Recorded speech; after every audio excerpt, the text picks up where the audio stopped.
Suspicious? You should be. Watch out, there's a politician about.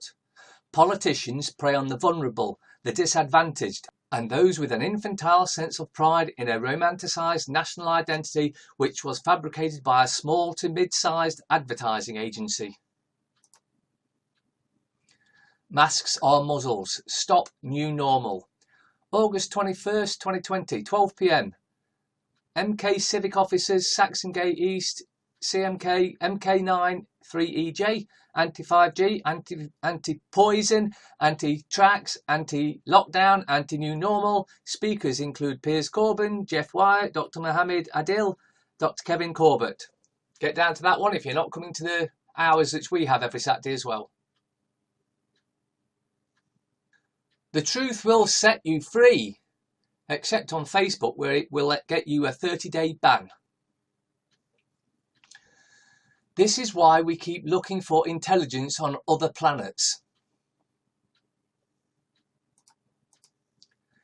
Society is splitting in two. People who are driven by fear, who want to be ruled over, and people who are driven by love and want to be free. Which one are you? The official flag of 2020. When you speak your truth, you call people out on their bullshit, and naturally their ego will hate you for that. Because of the defence mechanism, truth doesn't please people, it pisses them off. Speak your truth anyway. Sir Robert Peel's Principles of Law Enforcement, 1829. The basic mission for which police exist is to prevent crime and disorder as an alternative to the repression of crime and disorder by military force and severity of legal punishment. 2. The ability of the police to perform their duties is dependent upon public approval of police existence, actions, behaviour, and the ability of the police to secure and maintain public respect. Well, they're down to, that's 2 strikes so far. The police must secure the willing cooperation of the public in voluntary observance of the law to be able to secure and maintain public respect. 4. The degree of cooperation of the public that can be secured diminishes proportionately to the necessity for the use of physical force and compulsion in achieving police objectives. 5. The police seek and preserve public favour, not by catering to public opinion, but by constantly demonstrating absolutely impartial service to the law in complete independence of policy and without regard to the justice or injustice of the substance of the individual laws. By ready offering of individual service and friendship to all members of the society without regard to their race or social standing, by ready exercise of courtesy and friendly good humour, and by ready offering of individual sacrifice in protecting and preserving life. 6.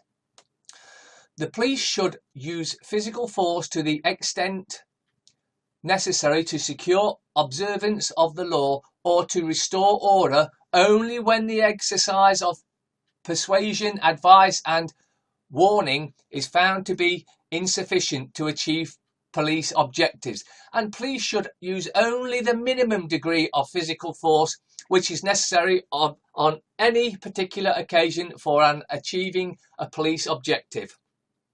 7.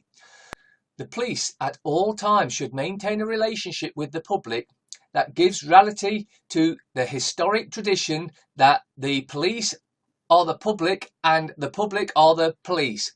The police are the only members of the public who are paid to give full-time attention to duties which are incumbent on every citizen in the intent of the community welfare. 8. The police should always direct their actions towards their functions and never appear to usurp the powers of the judiciary by avenging individuals or the state or authoritatively judging guilty or punishing the guilty. The test of the police efficiency is the absence of crime and disorder, not the visible evidence of police action in dealing with them. Well, I think nowadays they fail on all of them. Maybe they had it right in the 60s. Love, peace, good music, sex, community, bare feet, no bras and weed. Sounds better than this superficial, consumer-driven chaos that has become our norm. I will not wear someone else's fear. Let's infect computers with that and then sell anti-that software. Let's infect people with that and then sell poisons. Remember, he's just a software salesman. 3k fine for not wearing a fanny pad on your face. 10k fine for having a rave. 12 months conditional discharge for having 10,000 child porn pics. Go effing figure. You're being bastardised by a gang of Etonian nonsense. Take time to reflect on that. To all the non-believers, research, Operation Mockingbird, Project MK Ultra, Operation Northwoods and Operation Popeye. When you've woke, it's hard to go back to sleep.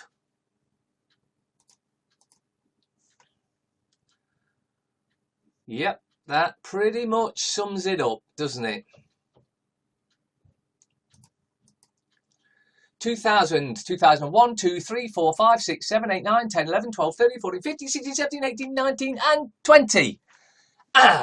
Johnson & Johnson convicted of lying about the safety of its products every single year. 2020, Johnson & Johnson. We are developing a bullshit poison that we are confident will be safe and ready for use in 2020. Bullshit on wipers. Your move, traffic warden. Housing illegals picked up in the Channel has helped the hotels, so couldn't airlines be helping too by flying them all back? Oh look, a shop for paedophiles. If 2020 was a hula hoop, bullshit is a false flag operation to usher in the new world order. They are forging death certificates to inflate the figures. Do your research. Say no to martial law, mandatory poisons, one world currency, cashless society. If animals can do it, and insects can do it, why the F can't you? These are the people who report your memes on Faceache.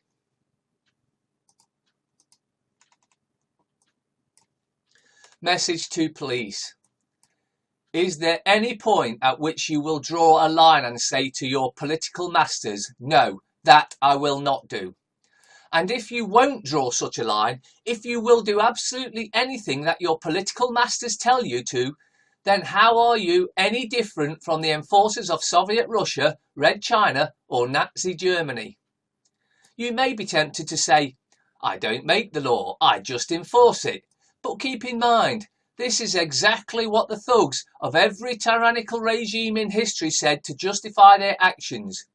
We do not remember those people now as courageous and noble law enforcers. They are cemented in time in history as order-following oppressive assassins. 14 million people contracted highly contagious tuberculosis last year. 1.5 million people died. It spread through the air when an infected person talks, coughs, etc. CDC says it is a leading infectious disease. Did you even know? Were you scared for your life? Why doesn't the media not even mention it? Why haven't safety measures been put in place to protect people from it? Because they're too busy putting them in to protect us from the common cold. Types of gangsters: amateurs, intermediates, professionals, God mode. The more we do to you, the less you seem to believe we are doing it. Joseph Mengele. Sure, my client shot him, but the death certificate says bullshit.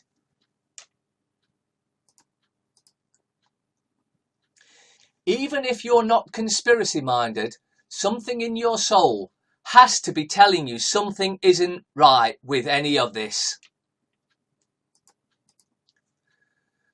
Nursery children kept alone inside plastic pods to enforce unsocial distancing.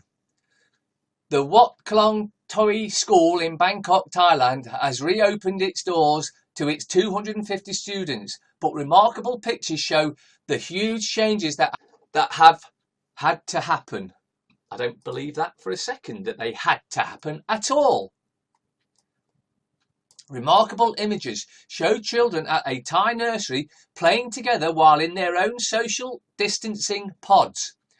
The Wat Klong Toi School in Bangkok, Thailand, reopened its doors to its 250 students at the beginning of July after the relaxation of bullshit lockdown measures. But the nursery now looks a very different picture.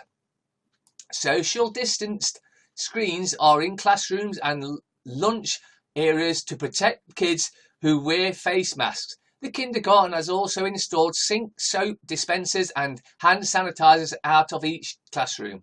There is also a temperature scanner at the entrance for when the young pupils arrive. In one photo, the kids can be seen standing in squares as they sing a song about washing their hands. Oh, and something you should all be aware of, one of the main ingredients in hand sanitizer, antifreeze. So if you've got pets and you've been sanitizing your hands, you don't want to be touching your pets. Is Nottinghamshire next to be hit by local lockdown? Officials add Newark and Sherwood district to watch list after spiking bullshit cases as health bosses in badly hit Yorkshire town warn more action is needed. Of course, they're just inflating the figures wherever they want, whenever they want, because they're counting them, so they can do. That's what's going on. That's all that's going on. Public Health England said Newark and Sherwood is now an area of concern. Its infection rate is higher than 4 areas already being hit by tough measures. No further restrictions were imposed on Oldham, despite fears there would be. Residents in Calderdale were given a stark warning about rising infection rates. Regional Public Health Director asked for the borough's help to tackle the bullshit.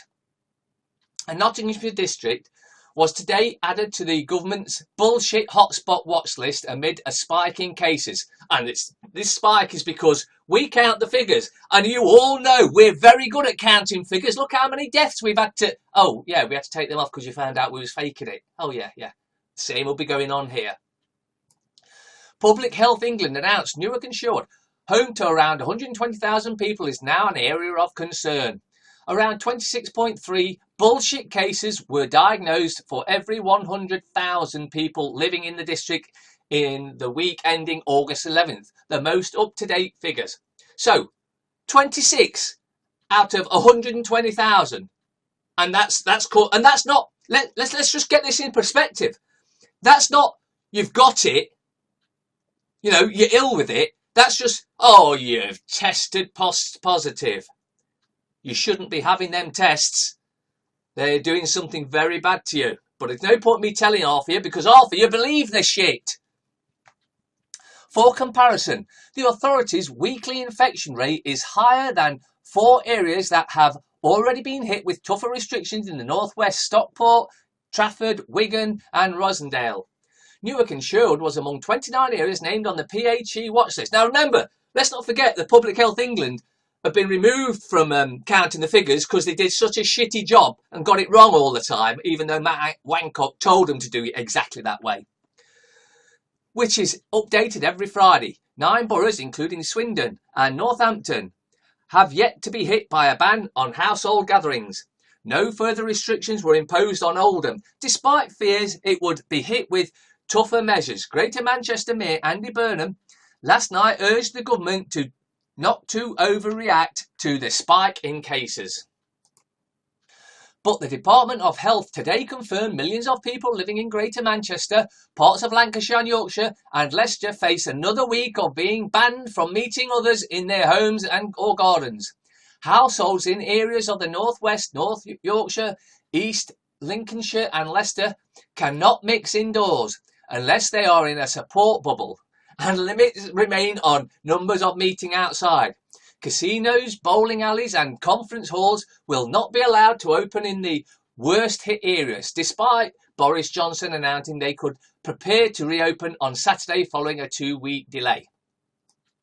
It comes as residents in Calderdale, one of the lockdown areas in Yorkshire, were today given a stark warning about rising infection rates. The borough, with a population of 200,000, has the 7th highest infection rate in the country of 37 out of 200,000 men, women and children.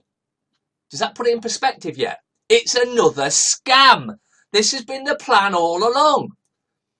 Regional Public Health Director Debs Harkins asked for the borough's help to tackle bullshit, saying it's clear that too many restrictions were lifted too quickly.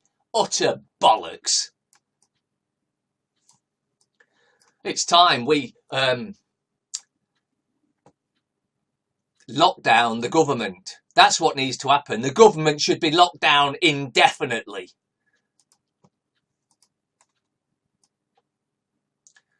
Trump to pardon Edward Snowden. In surprising comments during an interview with New York Post this week, President Trump mused, "There are a lot of people that think that he is not being treated fairly. I mean, I hear that." He added, "Many people are on his side. I will say that I don't know him, never met him, but many people are on his side." The comments, published in the Post Thursday, have unleashed widespread speculation that Trump could actually pardon whistleblower Edward Snowden at a moment political momentum is gaining from Republican libertarian voices in Congress. Suggesting something is already in the waters, Kentucky Congressman Thomas Massie called out Trump on Friday, tweeting simply, "Donald Trump should pardon Edward Snowden," while tagging both. And Libertarian Independent Congressman Justin Amash of Michigan tweeted in support for such a bold move from the president as well. Edward Snowden is a whistleblower who exposed unconstitutional surveillance practices that violated the rights of millions. He deserves the opportunity to return to the United States and receive a pardon as part of a fair process that examines his actions. In the New York Post interview, Trump was discussing his former advisor, Carter Page, in connection with allegations of abuse and illegal surveillance under the aegis of the Foreign Intelligence Surveillance Act and the secret FISA court. Snowden is one of the people that they talk about numerous people, but he is certainly one of the people that they do talk about, Trump said. Nottingham Corrupt Council writes off 24 million of Robin Hood energy debt. Nottingham Council taxpayers will be waiting with bated breath to see whether any of the 60 million plus the council has used to prop up RHE will ever be repaid. But of course, the board members, I suspect, maybe even the likes of the former leader John Collins, former CEO Ian Currier, are probably on the board and probably got big kickbacks as well, because as we know, they were a bunch of corrupt bastards. Nottingham Corrupt Council has written off a debt to the tune of more than 24 million from its wholly owned energy company. It comes as a review of the company is carried out with all options remaining on the table. The council today, Tuesday, August 4th, said it had been recognised for some time that the long-term financial outlook for Robin Hood Energy was not sustainable. The figures emerged from a document which should have been published and approved months ago, but had to be delayed due to Robin Hood Energy not finalising its 2018-2019 accounts. The write-off is partly made up of 7.5 million investment the City Council made in the company, Rather than a loan, the council bought 7.5 million shares, each worth £1, in a company it already owned 100% of. Can you see the corruption in that? Can you see the corruption in that? These shares were not transferable, meaning they could not be sold. The latest City Council amounts show that 7.5 million is now judged to be worth nil. The accounts reveal that since March 31st, 2019, the loans, parent guarantees and equity totalling 40.398 million as of March 31st, 2019 have been fully reviewed and impaired by 24,375 to 16.023 million. This in effect means that 40.4 million investment up to March last year is now estimated to be worth 16 million, a loss of 24.4 million. Since then, the accounts show the council has agreed to pay a further loan of 9.4 million in October 2019. Of course, that will be our money that they're loaning to themselves. Makes another loan of 2.7 million in February this year, increased the financial guarantees to wholesale suppliers to 16.5 million, and issued a letter of comfort of the company in March this year, stating it would continue to support RHE to a maximum of 12.5 million. But see, the corruption in Nottingham never stops. And it doesn't matter who comes and goes, because as one CEO or leader goes, another corrupt bastard steps in the shoes and carries on with the protection of paedophiles, lining their own pockets and utter corruption. Welcome to Nottingham City Council. Now this next article, you need to go to the link and watch the video. How police can download the private contents of your phone in minutes without a warrant and with no limit on the volume of data. Officers can use a machine to extract all kinds of information from phones. This includes location data, deleted pictures and encrypted messages. Experts warn there is no limit to the volume of data police can obtain. The UK police can download your phone data without a warrant in a matter of minutes, a shocking video has revealed. The footage shows how officers can use a machine to extract all kinds of information, including location data, deleted pictures and encrypted messages. Opposition groups have argued that the police should not be able to access this data, which can currently use on suspects, victims and witnesses. They warn there is no limit to the volume of data police can obtain, and it could happen even if changes are never brought in. London-based charity Privacy International has highlighted how police access people's passwords, internet searches and emails without prior permission. The technology, which has shown on BBC's Victoria Derbyshire show, is currently used by at least 26 police forces in England and Wales. Using this machine, officers are able to access deleted data, including messages sent by the phone by other people. The decision to download this information is decided on a case-by-case basis according to the National Police Chiefs Council. However, there was never a public announcement about these police powers. Out of 47 police forces contacted by Privacy International, only 8 said they had implemented guidelines on use of the technology.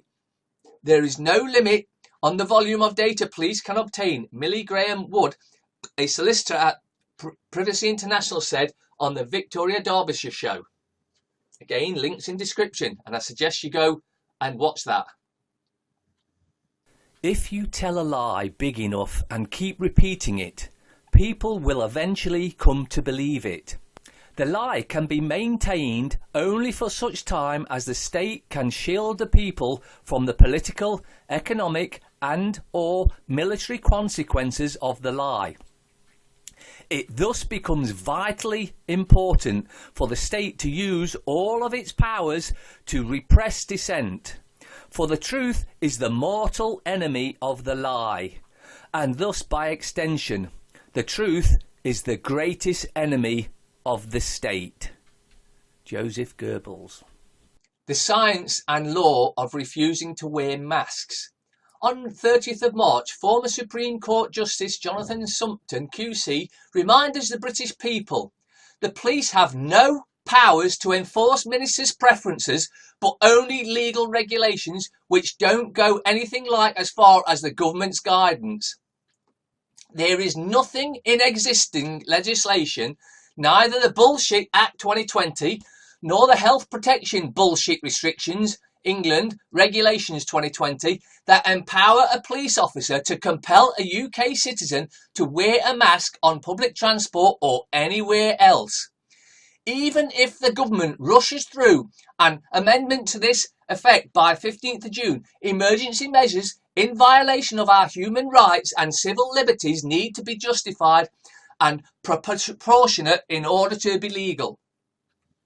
The overwhelming mass of medical and scientific opinion is not only that masks do nothing to stop the spread of bullshit, but that they may even endanger the wearer and are therefore in contravention of Article 2 of the Human Rights Act 1998, right to life. I hope that UK citizens will unite in civil disobedience to this unlawful, unjustified and disproportionate violation of our human rights and refuse to either to wear a mask or to pay the fixed penalty notice for not doing so. If enough of us take a stand against this further encroachment on our civil liberties, we can look forward to hundreds of thousands of court cases in which the Crown tries to prove the scientific validity of wearing masks to combat a bullshit that has been circulating in the UK for at least 5 months.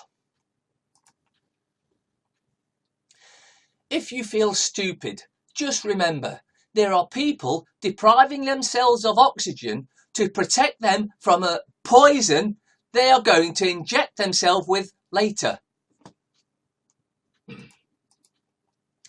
55 deaths in latest 24-hour period. But if we look closely, deaths for any reason after a positive test. So it doesn't matter what you died of. You know, you could have been 300 years old and just died, but you tested positive. So therefore, that's what they go with. The bullshit excuse. Always read the small print. I found a box of pills that cure paedophilia.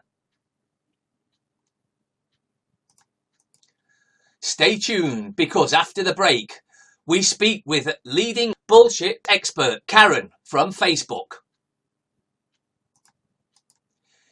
Gary's love for Doris takes a wrong turn.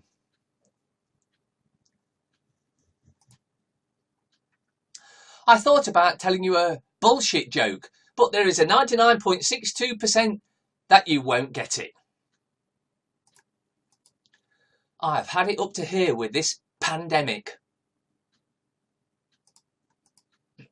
When you post something super controversial on Facebook and just go to bed.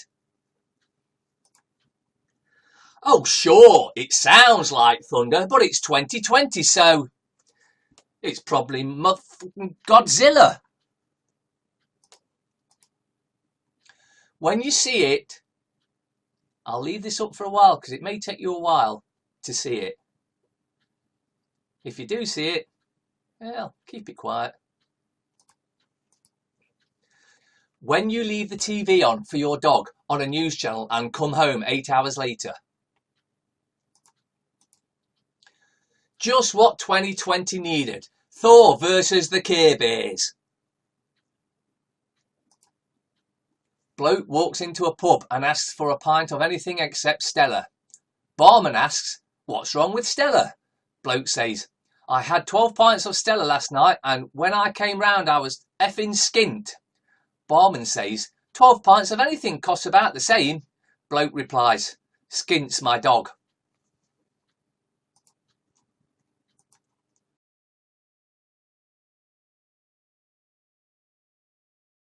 Dennis Healy. World events do not occur by accident. They are made to happen, whether it is to do with national issues or commerce, and most of them are staged and managed by those who hold the purse strings.